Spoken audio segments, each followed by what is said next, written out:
Ganito katindi ang hagupit ng bagyong Enteng sa Kasiguran, Aurora sa kasagsagan ng landfall kaninang alas 2 ng hapon. Sa lugar namang ito, bumagsak ang lona dahil sa matinding ihip ng hangin. Nang tumama nga sa kalupaan, sakop ng Kasiguran, Aurora ang bagyong Enteng, lumikha ng malalaking alon. Sa munisipyo, marami ang nakikicharge ng telepono dahil umaga pa wala ng kuryente. Yung sobrang lakas po siguro ng hangin, tsaka yung ulan po, nagsanip parang mag-ipo-ipo po yung ulan nag-brown out po. Tsaka kailangan may communication sa mga kapatid para malaman nila yung sitwasyon po dito. Bukod sa kasiguran, wala ring kuryente ang katabing bayan ng Dilasag.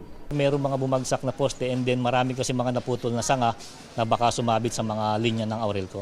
Ang mga kabataang nakikicharge lang ng telepono, tumulong na rin sa pagbubuhat ng relief goods na ilalaan para sa kulang 100 pamilya na lumikas dahil sa bagyo.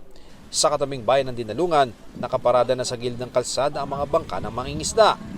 Hindi sila makapalaot sa lakas ng alon kaya hahanap muna ng ibang pagkakakitaan.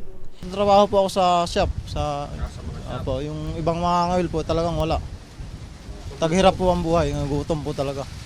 Ilang puno rin ang bumagsak sa highway, mabutit walang tinamaan.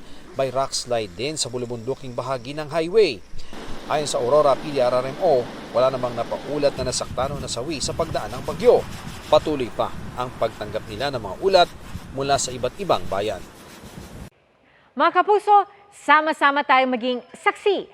Mag-subscribe sa GMA Integrated News sa YouTube at para sa mga kapuso abroad, samahan niyo kami sa GMA Pinoy TV at sa www.gmanews.tv.